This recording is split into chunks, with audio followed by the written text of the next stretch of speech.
longest fade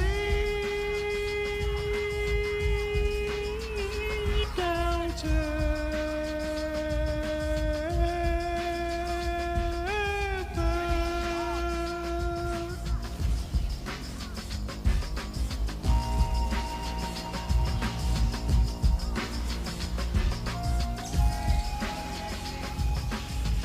Still fading out.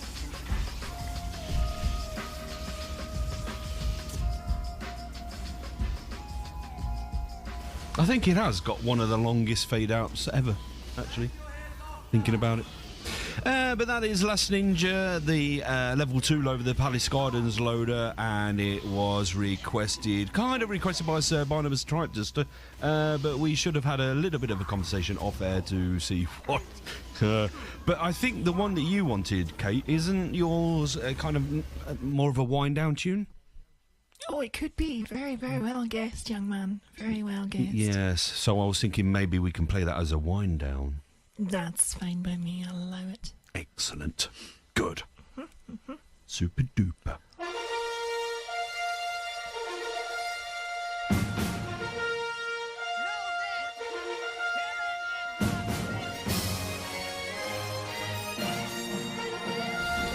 Have you heard this? Okay, Boz, I'm going to need you to fade the bed out because I have a statement to announce. Oh. So, last week I made a proclamation about a certain artist in this segment, and I feel that was unfortunate and somewhat unfair. Given the circumstances, as I bemoaned that this particular artist had not fulfilled any recent,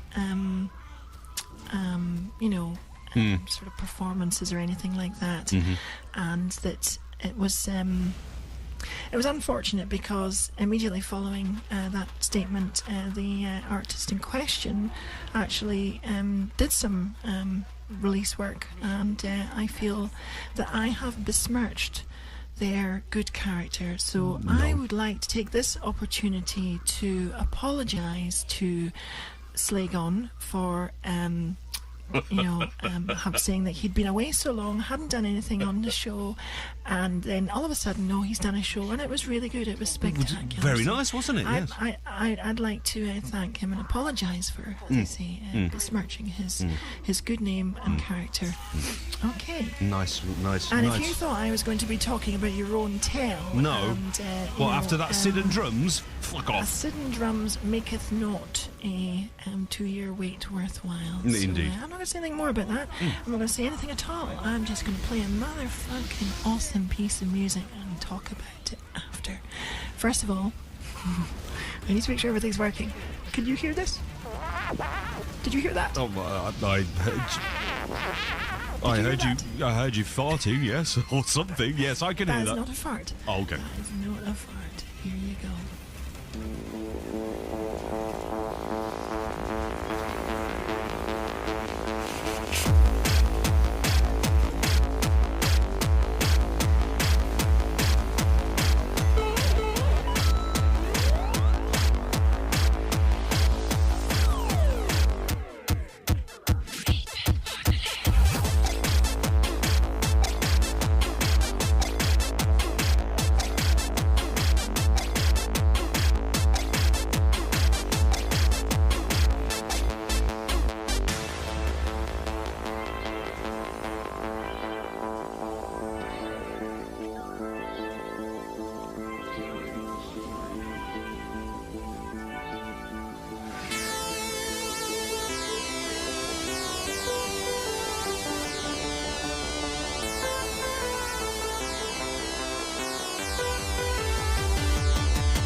There has been a technical problem.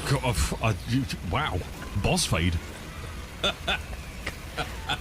There's a lesson to be learned here. God damn it. What the fuck? Flame, the flame, the flame. Flame, the flame, flame, the flame. It was about there, and...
There we go. Wasn't that a nice tune of 2 parts? It was. It was quite energetic, so I'm glad you gave me that little break in the middle just to catch my breath a little bit. Uh-oh. Break again? It did. It breaks. It doesn't like that file. Oh my goodness. Fuck me. I have to think of something else. Okay. First of all, that was 8-Bit Wonderland by Kaki Arts, or Kakai Arts, possibly. Or khaki arts. and It could be that he wears nice khaki trousers when he's doing his remix. The demo scene coder wore khaki shorts. Indeed, exactly. You see, it all it's like the circle of life. Anyway, carry on. Seems happy enough for that one.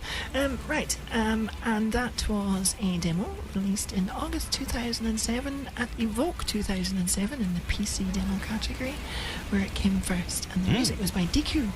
And I stumbled across this tune only today, although I think I must have heard it before because it was very familiar to me. I told you before that I used to listen to Nectarine, Scene Music Radio. Yes. And back in the days before I had decent internets, I used to use my internet connection at work. And what I would do is I would set Winamp running during the day to record like the whole stream, you know, for hours. So Okay. I'd have something to listen to later. So that's actually how I grew to like all the demo scene kind of music. And I would, listen to it and say, oh, that's a really good track, blah, blah, blah, blah.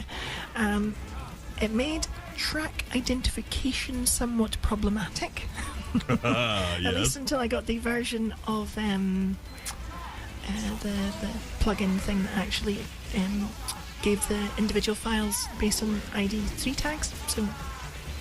So this one was actually reasonably easy to identify. It was just a case of following it back to find out what demo it was from. So that's what I was doing. I was listening to more of these recordings. Old, digital recordings don't really degrade, but they sit on your hard disk for a very long time. And I was listening to a whole bunch of stuff. That's how I now I'm kind of out of the core of my favourite demo scene tunes now, aside from the odd one I forget. So, in Mass Effect terms, I'm moving out beyond the core central space and I'm moving into the outer rim. And I'm in unexplored territory, so I'm picking tunes that I may or may not have heard before. Also, that I think you might like. Also, Outer Rim. Yes. So, so that's that. So, I thought I'd turn things on their head tonight. That was the demo scene tune first. My next piece of music I was going to play was actually going to be the first Amiga mod that I ever heard.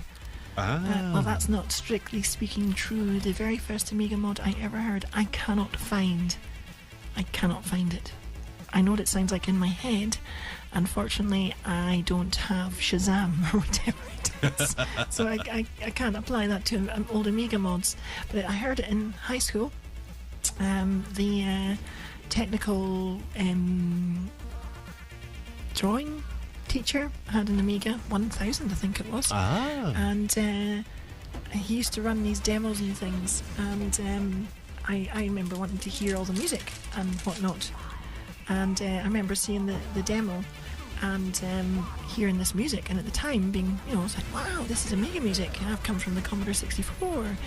And, our first impressions and things like that, it sounded, this is really good, As you know, I later developed quite a strong critical opinion of Amiga music. Yes. But it stuck out. But I have not yet found this track. I will maybe describe it to our listeners at some point and see if we can identify it together, because I know that Ziona's helped me out in the past with certain things. But this is likely to be beyond even her superpowers, seeing as she's more 15 PC years old or something like that. Yes. But, yes. Anyway, so I don't have that.